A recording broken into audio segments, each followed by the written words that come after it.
Merci beaucoup, public de ce midi. Je veux vous souhaiter tout de suite un très bon appétit parce que vous serez très, très bien servis. Et je veux bien commencer par cette assertion qui émane de notre invité témoin du jour. L'histoire détermine la vie des peuples et permet de comprendre le présent. Eh bien, vous comprendrez pourquoi je démarre par cette affirmation. Très cher public et très chers téléspectateurs, je suis tellement contente d'être là, contente d'être avec l'équipe du jour, contente d'avoir un tel public, car c'est midi. C'est midi. On le refait. Car c'est midi. C'est midi. Merci de votre présence et nous allons démarrer. Je veux bien sûr présenter l'équipe du jour, composée de Zena, Alissa, Khalil.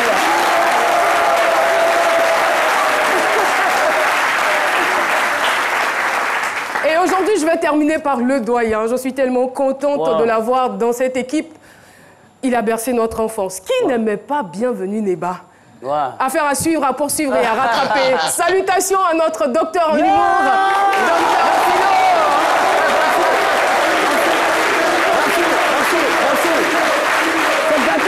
On ne dit pas, merci. Je salue ce voyant public, ce chaleureux public. En même temps, moi aussi, je vais commencer par cette ascension. Oui, c'est ascension qui dit que, en fonction de ma tenue, à force de bisser les sapes, on finit par devenir bissap. Alors, je ne suis pas bissap, moi. Merci beaucoup, docteur Philo. Alors, le doyen, Bienvenue Néba. Bonjour Caroline. Bonjour doyen. Vous n'avez pas d'ascension? Ah, aujourd'hui, c'est la journée des ascensions. En tout cas, on ne peut vraiment pas être ici et être de mauvaise humeur. Je suis très content. Merci beaucoup. Merci.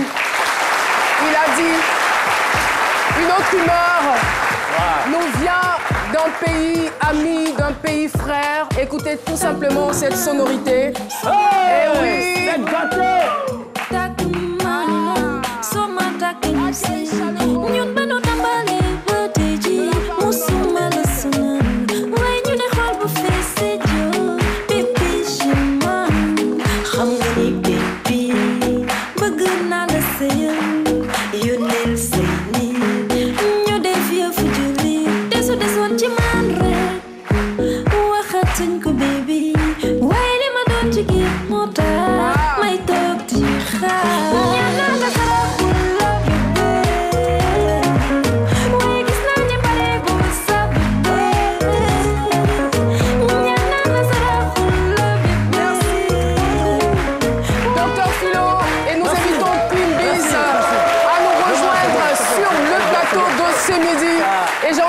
C'est une vraie star, c'est une vraie étoile du côté du Sénégal. L'artiste la plus suivie des réseaux sociaux, près d'1 million de followers. Yes. Elle a fait aussi des grandes scènes, voilà, au siège des Nations Unies. Voilà, elle y tient, hein, voilà. On est suivi depuis Dakar. Nagaref. Merci, Caro. OK. En tout cas, c'est un grand honneur de passer sur Ce Midi, qui est une émission très bien suivie au Sénégal et très aimée. Tout à fait, donc, c'est un grand honneur pour moi aussi. Et ça nous fait plaisir de vous avoir. Alors, Queen Biz, on va dire mots croisés et Exina. Exina, ça veut dire quoi? Exina, je suis arrivée. Je suis arrivée. Parce que vous avez commencé la musique depuis toute petite. Et là, vous sentez que vous avez pris vraiment de la graine. Je suis arrivée. C'est ça, je suis là. Je suis là. Et nous, on vous voit. Alors, vous êtes en Côte d'Ivoire pour des collaborations. Vous avez estimé qu'il était temps que vous puissiez sortir quand même de votre Sénégal natal pour aller à la rencontre de d'autres artistes. Est-ce qui vous emmène ici en Côte d'Ivoire? Effectivement, Caro. Je pense que je n'ai plus rien à prouver au Sénégal. D'accord. Le Sénégal me connaît maintenant quand je dis Queen Biz. Voilà. Donc, j'ai trouvé nécessaire de travailler sur La Puissance 3, mon troisième album, qui doit sortir mi-décembre. Et là, j'ai jugé nécessaire de faire des collabos dans certains pays africains. D'accord. Là, j'ai ciblé la Côte d'Ivoire, la Guinée, le Nigeria. Et pourquoi le choix d'Ariel Chéné ici en Côte d'Ivoire? Ben, Ariel Chéné, c'est la même génération, le même style, le bling-bling et tout.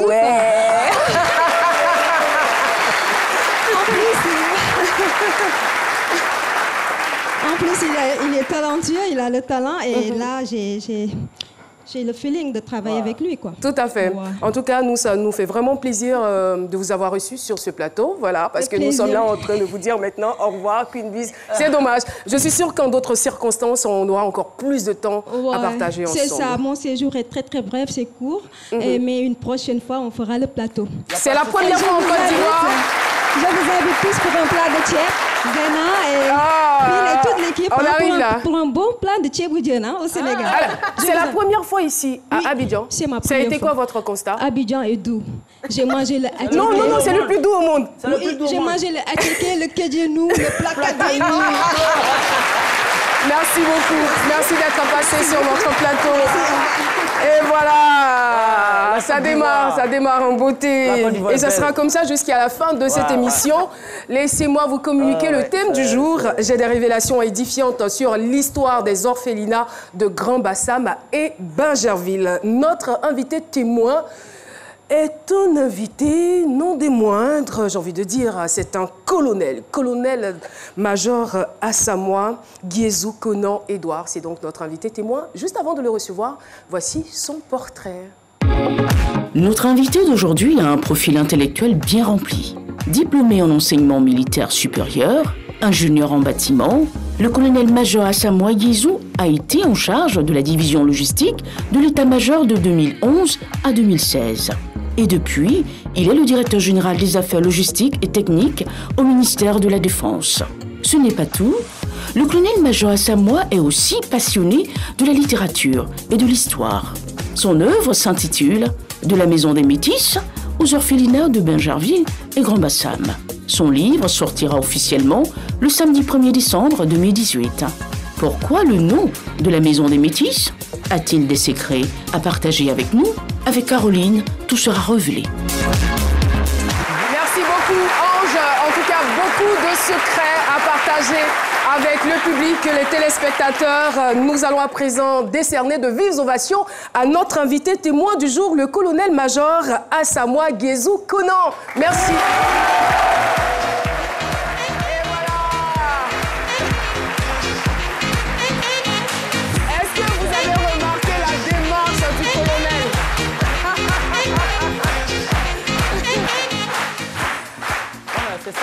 Colonel, bienvenue sur notre plateau. On est très heureux. Ce n'est pas tous les jours qu'on a des colonels sur notre plateau. Ça nous fait vraiment plaisir, ça nous fait chaud au cœur. Moi aussi, je suis très content d'être là. Très bien. Ok, docteur Philo, vous le connaissez certainement. Tout à fait. Il a toujours son mot à dire. Voilà. Il va décortiquer le thème du jour, je le rappelle d'ailleurs. J'ai des révélations édifiantes sur l'histoire des orphelinats de Grand Bassam et Bingerville. On retrouve tout de suite Dr Philo. Garde-vous. C'est mon avis, avec Dr Philo. Merci beaucoup. Merci, colonel, merci. Pour cette entrée, je veux dire que... Excusez-moi, c'est la gorge un peu que ce truc un peu... Ça va, doyen? Et donc, c'est bon, les révélations édifiantes. Bon, on espère que ce sera des révélations bien édifiantes parce que le colonel peut faire des révélations sur moi ici et puis ça va devenir autre chose. Et comme on en a besoin de ces informations, ces révélations, combien de personnes savent aujourd'hui qu'il y a un orphelinat à Bassam? Combien de personnes? Bingerville même. Qui c'est qu'il y a un orphelinat? Hein? Donc on a besoin de ces révélations, même orphelinat, mais on a tellement de questions à se poser, puisque c'est des enfants abandonnés qui y sont. Pourquoi on ne dit pas? Parce qu'on sait que l'Orphée, c'était héros grec de la mythologie grecque. Pourquoi on n'a pas dit abandonné-Nina? Et puis on dit orphelinat. Tout ça là, ces questions-là, oui. Orphelinat, abandonné Nina. Pourquoi on dit Orphée? Parce que c'était héros grec de la mythologie grecque. Toutes ces questions, on en a besoin. Combien de personnes? Aujourd'hui même, Benjamin, Bassam là, allez-y, quand il dit à un enfant Bassam, il dit c'est plage. Eux là, c'est pour nager qui les intéresse. Benjamin, même aujourd'hui, excusez-moi, vous draguez une fille même, elle vous dit, vous habitez où? Quand tu dis j'habite Benjamin, waouh! Dans quoi je me suis mis on fait allusion à l'asile qui est l'autre côté, voilà. On fait donc j'habite Benjamin, ce garçon de Benjamin, allez chercher. On regarde les orphelinats là-bas, on en a besoin, il faut que le colonel nous éclaire les lanternes. Selon certaines investigations de sources non concordantes, il paraît même que l'orphelinat de Bingerville, c'est l'ancien palais du gouverneur à l'époque. Donc c'était un bâtiment vétus, c'est ancien encore. Pourquoi c'est là-bas? Les orphelins, c'est des enfants qui ont besoin de cadre de vie rénové, bien chic. Un orphelin qui reste dans un palais de gouverneur depuis les années 1900 jusqu'à aujourd'hui, mais il va se comporter comme des vieux, il a le comportement des vieillards, et il va se sentir vieux dans son comportement d'orphelin là. Il ne va même pas accepter d'aller dans une famille d'accueil. Donc moi je pense bien que le colonel est bien placé pour nous éclairer sur cette situation, et je pense bien que et j'ai bien aimé votre entrée. Merci beaucoup. Merci beaucoup, Dr Philo. Et nous allons à présent retrouver la nouvelle coqueluche de cette émission de la saison 6, très appréciée d'ailleurs par Alissa Zena et Jessica Bomba, ses paternes, pour le micro-trottoir. Que savez-vous des orphelinats de Grand Bassam et de Bingerville?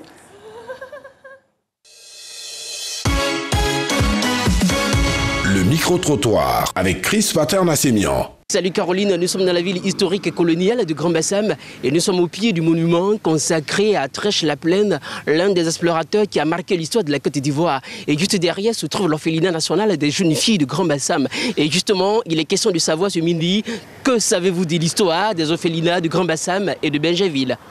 Pas trop de connaissances dessus, c'est juste à côté de ma maison.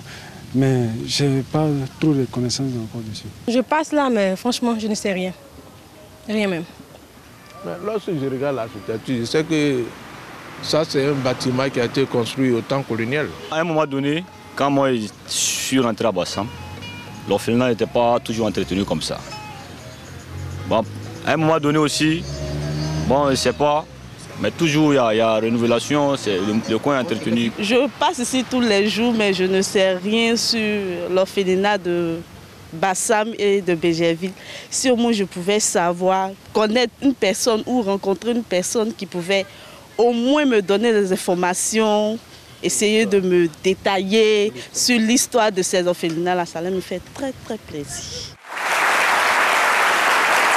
Merci beaucoup pour votre collaboration de la Maison des Métis aux orphelinats de Bingerville et Grand Bassam de 1903 à 2018. Alors, colonel-major Assamoah, la première question qui me vient à l'esprit, c'est de savoir d'où vous est venue l'envie, le désir d'écrire cet ouvrage.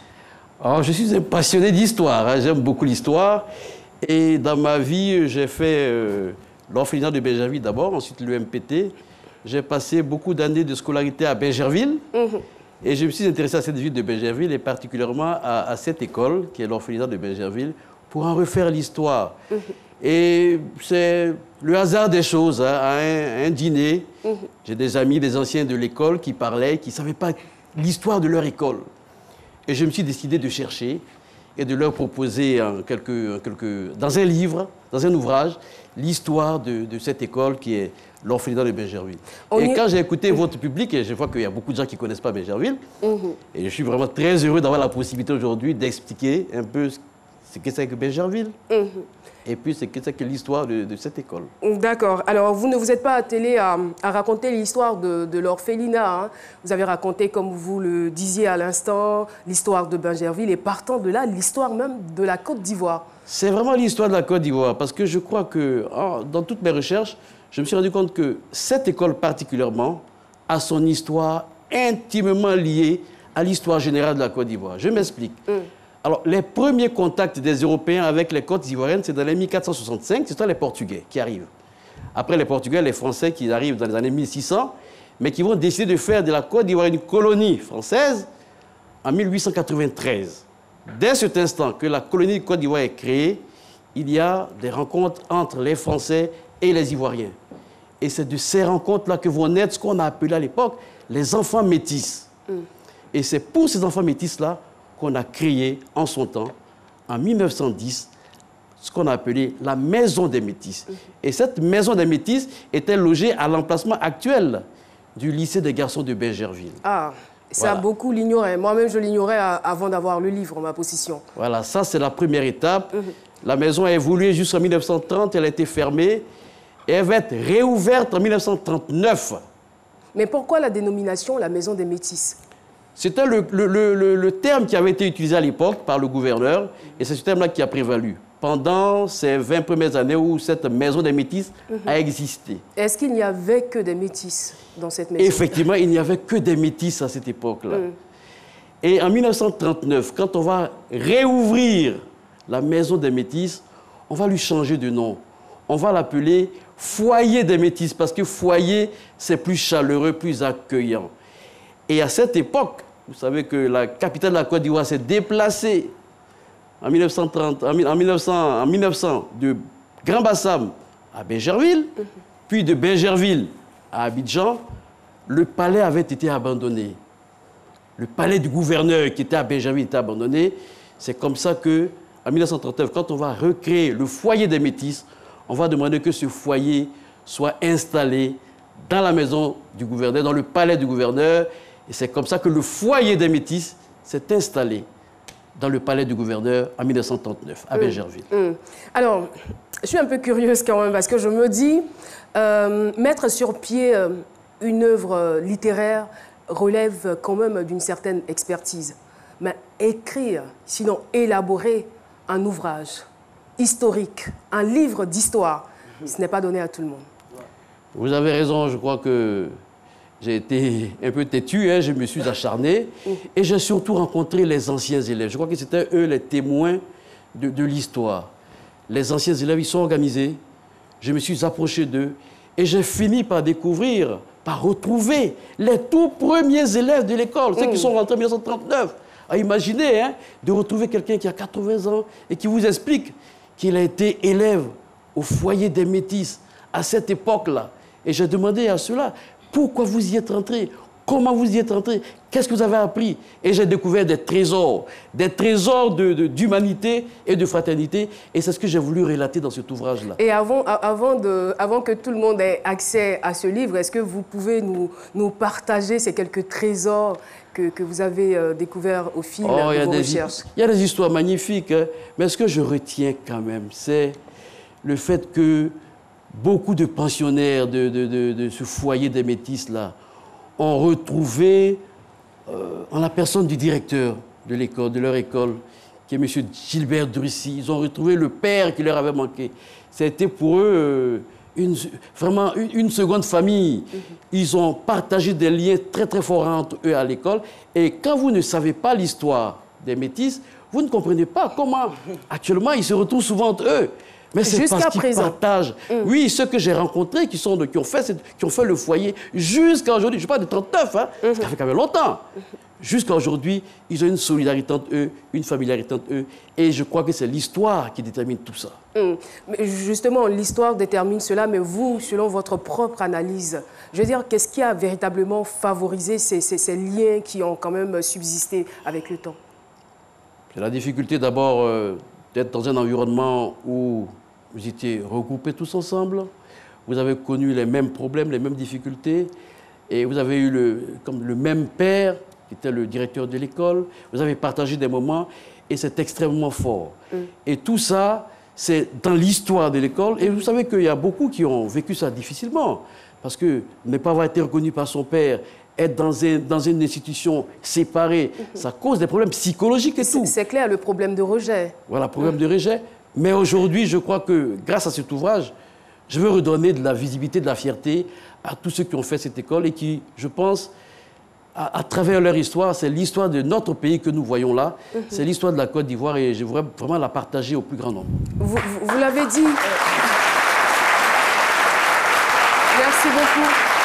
À l'entame de vos propos, vous nous disiez que vous avez été vous-même pensionnaire. Effectivement, vous l'avez été de 1968 à 1975. Quels sont les souvenirs les plus marquants que vous gardez de cet endroit? Il faut que je rappelle d'abord que l'école a évolué. C'était le foyer des métis. C'est passé au orphelinat national de Côte d'Ivoire.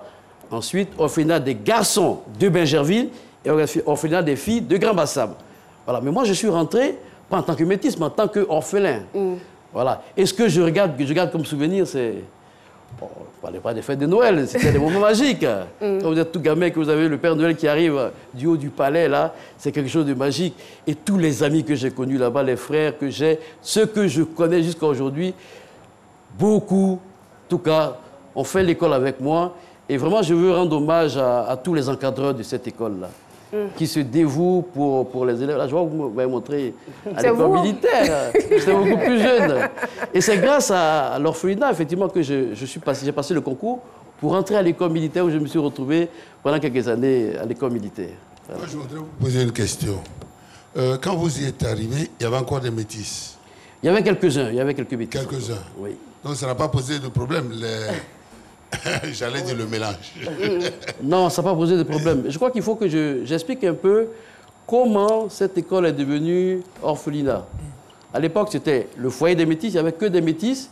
Et puis, il y a eu un événement important, c'est-à-dire qu'il y a un Européen qui a son cuisinier qui est décédé. Et le cuisinier, il avait 3 enfants à charge. 3 enfants noirs à charge. Et c'est cet Européen qui va demander à l'administration coloniale de l'époque, est-ce qu'à titre exceptionnel, on ne peut pas accepter ces 3 orphelins dans le foyer des métis? C'est comme ça que les 3 premiers orphelins sont rentrés dans le foyer en 1953 et ça a obligé l'administration à changer le nom de l'école. Elle est passée du foyer des métis à Orphelinat national de Côte d'Ivoire.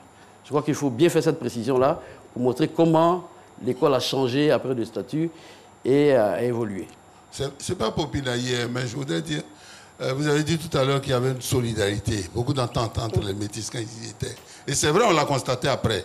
En voyant bien les métis, ils étaient très, très solidaires. Alors, moi, dans ma tête, je me dis que des gens qui sont habitués à vivre ensemble, brusquement, on leur apporte d'autres personnes. Et surtout qu'il ne faut pas oublier que pendant qu'ils y étaient, il y avait comme un petit sentiment de rejet. Parce qu'il y en a qui se sont comportés un peu comme ça, comme s'ils avaient été un peu repoussés. Donc, je veux dire, votre arrivée n'a vraiment pas créé d'autres problèmes particuliers. Comme dans toute communauté humaine, il y a des problèmes. Voilà. Mais je crois que la symbiose a pu se faire parce que vous aviez à cette époque-là un directeur extrêmement autoritaire, extrêmement fort, qui a réussi à faire que tous les enfants se sont acceptés à l'intérieur de cette école-là. Et ça s'est plutôt bien passé. La preuve, aujourd'hui, il y a des associations d'anciens, vous retrouvez des métis, des noirs dedans, des orphelins, et ça se passe vraiment bien. Le maître mot, c'est la fraternité et la solidarité. Et quand vous aurez tous les éléments qui sont dans cet ouvrage-là dont je parle, là, vous allez comprendre ce que j'appelle les émotions fraternelles.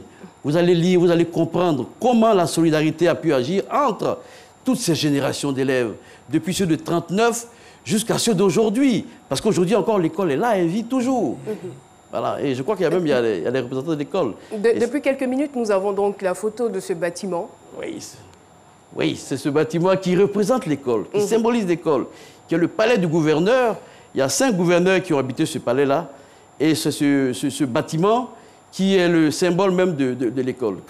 Dès que vous avez un enfant de cette école, il vous parlera de ce bâtiment.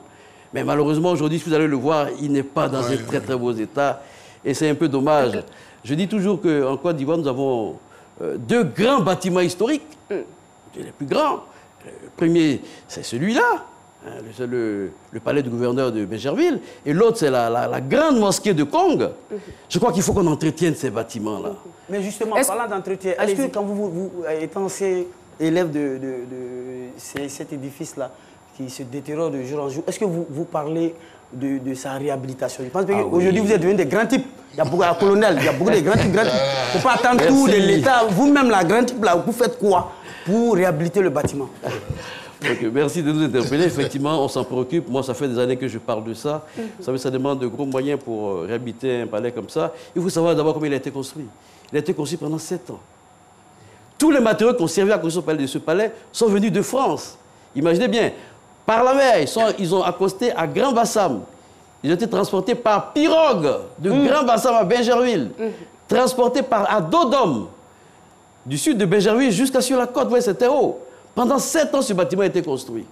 Et c'était construit par la mission qu'on a appelée la mission Oudaï. Cette mission Oudaï, c'est cette mission qui a fait que la capitale a basculé entre Grand Bassam, Bégerville et Bégerville à Abidjan. Mais justement, j'aimerais qu'on puisse arrêter un peu sur l'orphelinat de Grand Bassam. À quel moment il est constitué? Alors, cet orphelinat de Grand Bassam, comment il arrive? En fait, en 1972, le directeur de l'école se rend compte qu'il il a beaucoup trop d'élèves, garçons et filles, rassemblés. Parce que l'école a un bon statut, elle marche bien, les élèves travaillent bien. Donc il y a beaucoup d'enfants qui rentrent dans cette école. Et donc c'est lui qui va décider de séparer les garçons des filles. Ok. Et c'est l'histoire encore de la Côte d'Ivoire qui se révèle encore là. Il a décidé un matin comme ça, il n'y a pas eu d'incident. Il n'y a pas eu d'incident. Je le vois venir. Il faut dire aussi que la cohabitation devenait un peu difficile. Voilà, c'est ça qu'elle a vécu. Et donc, c'est le hasard de l'histoire. C'est à Grand Bassam, la première capitale, qu'il va trouver un espace pour envoyer les filles. Donc, c'est la même école qui va se scinder en deux. Les garçons vont rester à Béjerville. Ils y sont jusqu'à aujourd'hui. Et puis, les filles vont rester à Grand Bassam jusqu'à ce jour. Elles y sont jusqu'à aujourd'hui. Voilà, donc, pour éviter tout débordement, vous l'avez constaté, on a dû scinder les deux écoles. Les Philo de côté et les Alissa Zena de l'autre côté. Voilà, ce n'est pas terminé. On prend vraiment plaisir à écouter notre histoire, l'histoire de la Côte d'Ivoire, l'histoire de l'orphelinat de Béjerville et de Grand Bassam avec bien sûr le colonel Assamoah. On se retrouvera juste après la pub pour la suite. Et voilà, nous sommes donc de retour sur le plateau de ce midi avec pour invité témoin le colonel-major Assamoah qui est donc là et qui nous a parlé de l'histoire de la Côte d'Ivoire, qui continue déjà d'ailleurs de nous parler de cette histoire. C'est vraiment édifiant et nous allons essayer de poursuivre. J'essaie de me ressaisir tout de même. On a parlé de l'orphelinat de Grand Bassam et je voudrais qu'on puisse revenir sur les moyens dont vous avez réellement disposé pour élaborer cet ouvrage. Alors, mon premier soutien, ça a été d'abord le cercle des anciens élèves de l'école. Alors, c'est grâce à eux que j'ai pu retrouver les tout premiers élèves, avec eux, les enseignants de cette époque-là, qui ont témoigné et qui ont pu expliquer comment l'école était, où est-ce qu'elle était. C'est comme ça que j'ai su que l'école était d'abord à l'emplacement du lycée des garçons de Béjerville et que ça a été déplacé après dans le palais. C'est comme ça que j'ai pu avoir le nom de tous ceux qui ont fait cette époque-là, qui malheureusement maintenant, il y en a beaucoup qui sont partis. Je leur rends quand même hommage ici. Et c'est grâce à eux que j'ai pu reconstituer l'histoire de l'école. Et je suis remonté de génération en génération. J'ai commencé en 1939, je suis remonté jusqu'à ceux qui sont rentrés à l'école dans les années 50, où ça passait à orphelinat. Et après, ceux d'après 53, ceux qui étaient les orphelins, et ceux qui ont vu la scission des deux écoles, ceux qui sont restés à Béjerville et ceux qui sont partis à Grand Bassam. Donc, c'est cet ensemble-là que j'ai réussi à rencontrer, les anciens élèves, et qui m'a permis d'asseoir la base de cet ouvrage. J'ai cherché encore sur les réseaux sociaux, sur Internet, etc., sur des livres qui ont été écrits sur cette époque. Il y a beaucoup de penseurs qui ont des écrits qui sont remarquables sur cette période-là. Et c'est avec tout ça que j'ai réussi à faire cet ouvrage-là. Ça m'a pris quand même 2 années, de recherche et puis de rencontres avec les uns et les autres pour comprendre, etc. Et puis, bon, après beaucoup d'efforts, le travail est là maintenant. Je veux que ce soit vraiment une mémoire pour ces anciens élèves-là et que ce soit une mémoire aussi de la Côte d'Ivoire, parce qu'il y a l'histoire là de la Côte d'Ivoire. Et il y a quelqu'un qui a été d'un soutien. C'est vrai que vous saluez des personnalités qui vous ont accompagné, mais une personne qui a été d'un soutien indéfectible. Oui, mais c'est mon épouse, je sais qu'elle est là. Et qui est ici avec nous aujourd'hui. Voilà. On va lui demander de se lever. Voici l'épouse donc du colonel-major. Merci de votre présence. Vous avez beaucoup de chance. Voilà. Elle a lu et relu l'ouvrage pour corriger, etc. Donc, elle m'a vraiment beaucoup aidé. Si le temps nous le permet, on aura peut-être ses impressions dans quelques instants. Mais avant, recevons Paulus Agathon pour les réactions du public. Vos réactions nous intéressent avec Paulus Agathon. Paulus. C'est quoi? Bonjour. Bonjour Caroline. Bonjour. Avec ce sourire qui ne le lâche jamais. Oui, c'est très important. Bonjour à toutes et à tous. Et on va se rendre directement sur notre page Facebook. Et là, on a le message de Bardara Aliou Koulibaly qui souhaiterait savoir, il dit au niveau de l'histoire de ces deux orphelinats, est-ce qu'il existe des points communs entre l'orphelinat de Bassam et celui de Bingerville? C'est la même école qui s'est scindée en deux. D'accord. Sawa Sonia Zouzoua dit « Bonjour, notre invité d'aujourd'hui nous donne là une grande leçon d'histoire. Et ce qui me touche, c'est qu'il s'agit de notre propre histoire et c'est à saluer. J'ai appris beaucoup personnellement. » Patrick Valérie Anon, il dit « J'aurais appris que maintenant, les orphelinats ne sont plus de simples orphelinats, ça sert également de garderie. Est-ce que vous pouvez nous en dire davantage ?» Non, c'est resté encore les orphelinats, Bingerville. Les responsables sont là, hein. C'est encore un orphelinat de garçons. Il n'y a pas de, c'est pas une garderie, non. D'accord. En fait, pour aller plus loin, il dit souvent certains parents ils déposent leurs enfants pour venir les chercher plus tard. Non, ça doit être les orphelinats décentralisés. Il y a d'autres types d'orphelinats, oui. Voilà, mais ce dont je parle, c'est l'orphelinat historique de Côte d'Ivoire, qui est celui de Bingerville et de Bassam. Il y a d'autres orphelinats, d'autres types d'orphelinats que vous trouvez à... Il y en a un à Dimbokro, quelquefois il y a des enfants qu'on dépose là-bas, etc. Mais ce n'est pas le même type d'orphelinat dont je parle. D'accord. Alors Caroline, ça sera tout pour les réactions de nos internautes. Moi, je reviens demain. Merci beaucoup et nous allons vous accueillir avec le même plaisir. Merci beaucoup, Paulus Agathon. Alors, mon colonel, je voudrais savoir, vous avez parlé tout à l'heure de l'amour fusionnel qui existait entre les métis. Et je sais que vous y allez de temps en temps dans cet orphelinat. Est-ce que le constat est le même? Est-ce que cet amour-là, cette relation existe toujours entre les orphelins? Je crois que de l'histoire même de cette école-là, et les pensionnaires qui y sont, ils sont condamnés à vivre ensemble, ils sont condamnés à s'accepter. Parce que le sort les a mis là-bas, mais le sort ne s'est pas acharné contre eux et ils ont retrouvé là-bas une nouvelle famille. Et je crois que les encadreurs qui sont là-bas, ils font un travail formidable pour faire en sorte que tous les enfants se retrouvent ensemble, aient la même communion.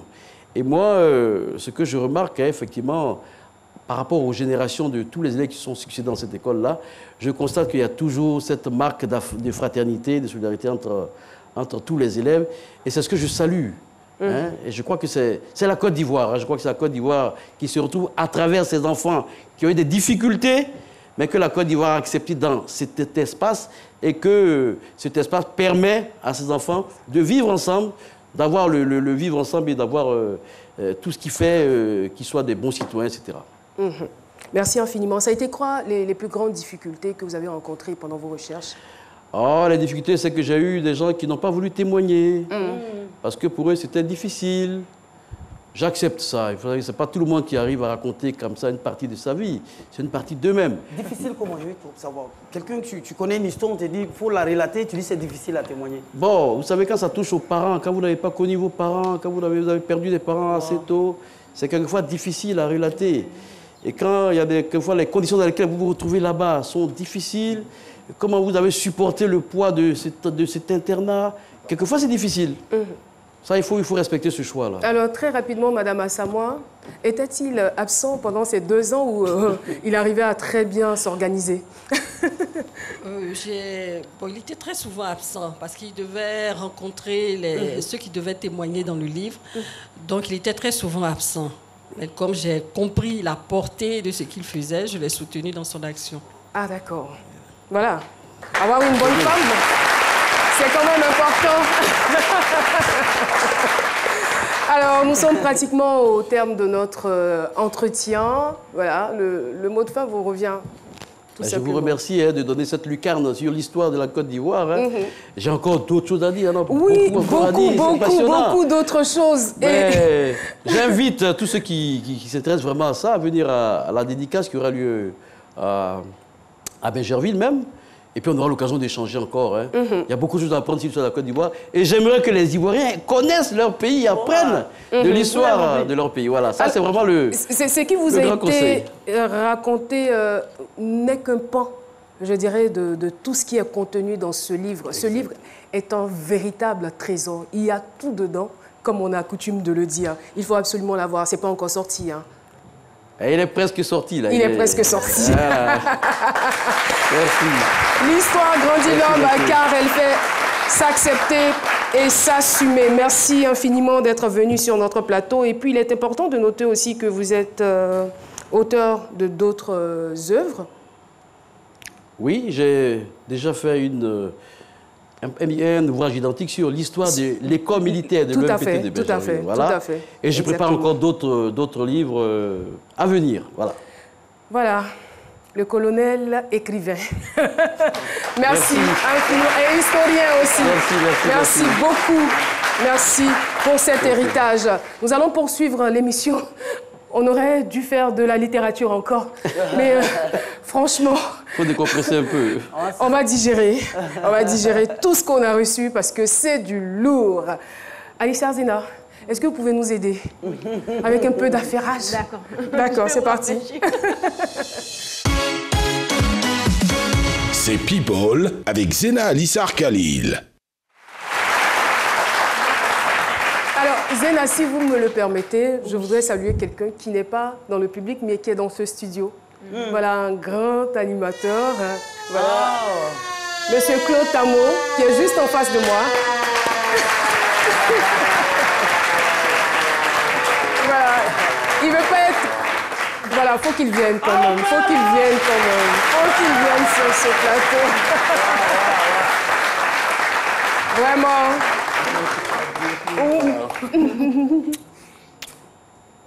Merci en tout cas pour votre soutien. C'est l'ami du colonel.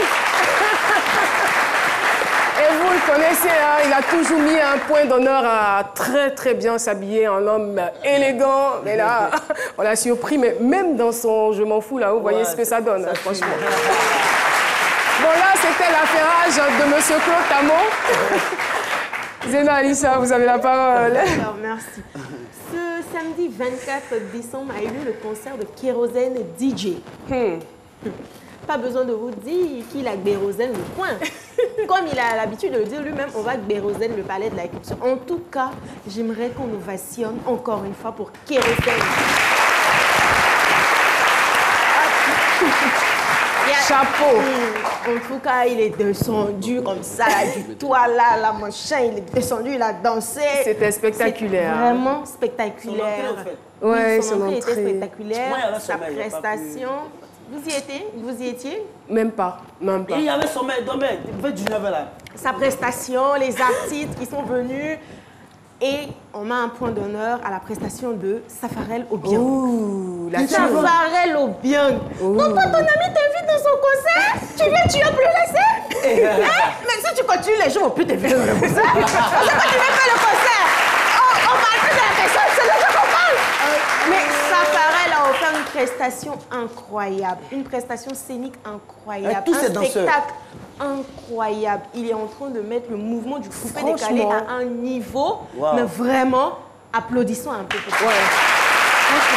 Zena Alissa, franchement, c'était impressionnant. C'était impressionnant. Safarel, on le connaît pour ses chorégraphies, mais là, il est allé à un autre niveau. C'était un show vraiment à l'américaine.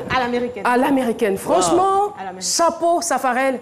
Et comme le disait quelqu'un, il va emmener les autres à travailler. Et à travailler dur. Bravo. Il met la barre très haut. Bravo.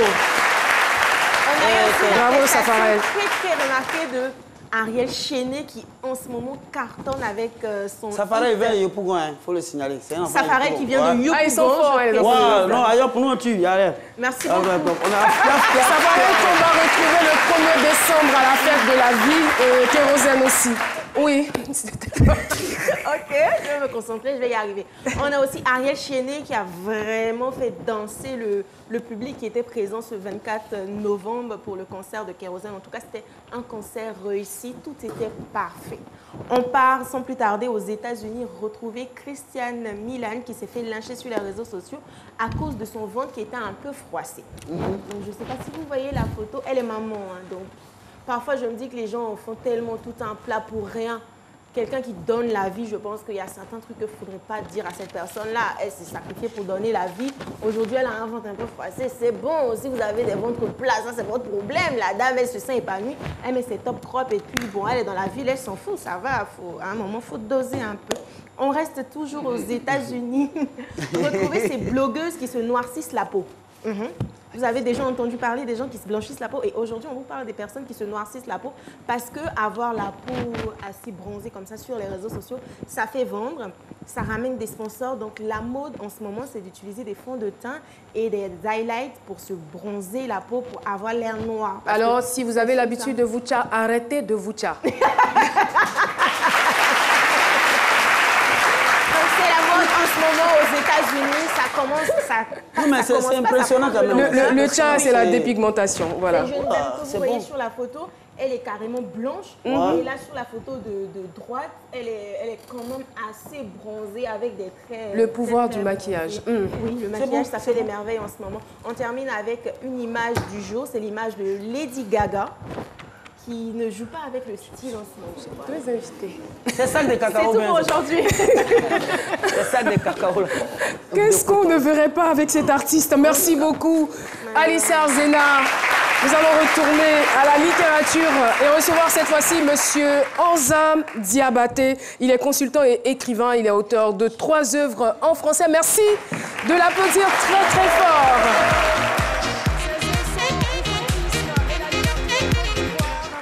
Le testament du benguiste africain, l'art de gouverner ou le Mensea. Bienvenue sur notre plateau, Monsieur Diabaté. Le testament du benguiste africain, voilà, un thème qui accroche, je dirais. Pourquoi vous avez gardé le terme benguiste, vous ne l'avez pas mis entre guillemets? Eh bien, pour une simple raison, s'ils nous appellent immigrés là-bas, avec une connotation péjorative, je crois que nous nous considérons le micro, comme s'il vous plaît. benguistes. Vous pouvez rapprocher le micro, s'il vous plaît. Voilà, votre micro. Allez-y, allez-y. Ouais. Je crois que le terme benguiste, c'est avec une connotation beaucoup plus positive, parce que nous ne nous voyons pas avec le même regard que les Européens ou les autres chez qui nous allons travailler. Et quel est l'objectif fondamental visé par ce livre? Bon voilà, après le passé édifiant, ça c'est le présent édifiant. Parce que oui. Je crois que toute la Côte d'Ivoire est aujourd'hui au courant que l'immigration fait des dégâts dans les familles un peu partout en Afrique. Donc un tel livre, ça vient l'immigration clandestine. Voilà, clandestine. Mais ce roman est beaucoup plus que le thème de l'immigration. C'est mon regard critique sur le monde d'aujourd'hui. Et là, vous parlez de l'histoire d'un monsieur qui s'appelle Mva Kunandi. Effectivement, l'histoire du benguiste, c'est l'histoire de Mva Kunandi qui part en Occident avec une bourse, mais cela n'est pas une garantie d'avoir une vie assez agréable là-bas. On ne va pas quand même relater toute l'histoire de votre personnage, mais quels sont ses traits de caractère? Le benguiste est un homme farouche, qui est tenace, qui travaille dur, mais qui est aussi très croyant. Dans un monde qui n'est pas croyant du tout. Et vous souhaitez au final qu'il y ait plusieurs Mva Kunandi, voilà. Oui, parce que tous les benguistes deviennent comme lui. Finalement, Mva Kunandi décide de retourner au Bercail. Et c'est cela, c'est le message central du roman, que les jeunes, et que pour faire sortir que en fait l'Afrique regorge de tout. Alors ici, c'est pas la peine d'aller se faire tuer dans l'eau ou faire autre chose. C'est même pas bien même. Ah, bon, voilà, c'est pas bien du tout. Ce que vous dites est tellement juste et nous apprécions.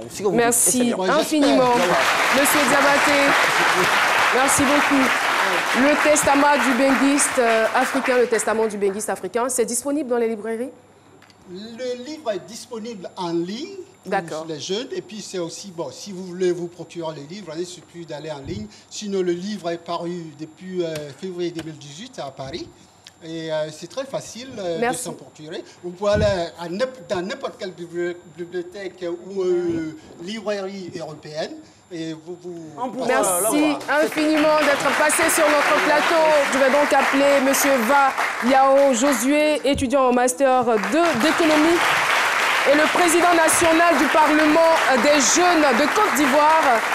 Avec lui, Mademoiselle Amoli Grace, étudiante en première année de droit et première vice-présidente du Parlement des jeunes de l'Agnébile Tiassa. C'est bien cela. Bienvenue à vous sur notre plateau. Merci. Et on est content de vous recevoir. Alors, on va parler avec vous de la deuxième session ordinaire de l'année 2018, honorable, très rapidement. Avec votre permission, honorable, est-ce que vous pouvez laisser quand même, vous qui votez les lois, laisser la dame s'asseoir quand même?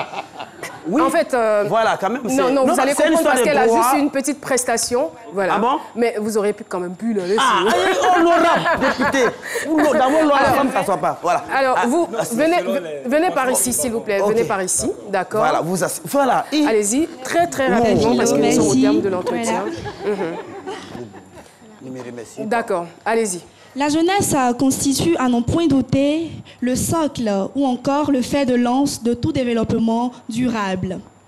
Alors, soucieux d'avoir un avenir, je dirais, radieux ou encore plein d'espoir, les jeunes Ivoiriens se sont mis ensemble le 17 novembre 2007 pour créer le Parlement des jeunes de Côte d'Ivoire, en abrégé PJCI. Apolitique, laïque et indépendant, le Parlement des jeunes de Côte d'Ivoire a pour objectif de promouvoir la paix, les idéaux de la jeunesse, de défendre les droits de l'homme en général et en particulier les droits et devoirs des jeunes de 16 à 35 ans. Merci beaucoup, Amoli Grace. Je sais que vous avez encore de très belles choses à nous dire. Vous êtes éloquente. Merci infiniment.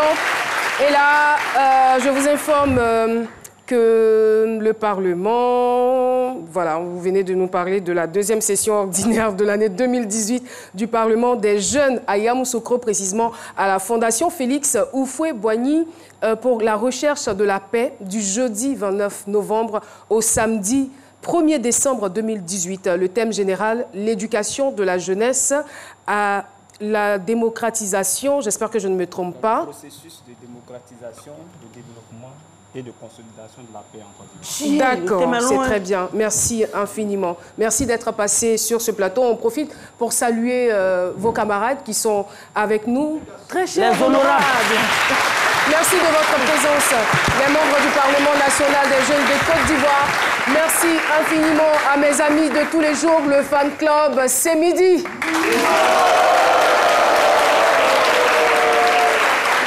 Et voilà, l'émission est terminée. Merci beaucoup aussi à vous. Merci. On vous retrouvera très bientôt. Voilà. Merci à Dr. Phil et à tout le monde. Merci, merci. Et à la délégation qui a accompagné le colonel Assamoah.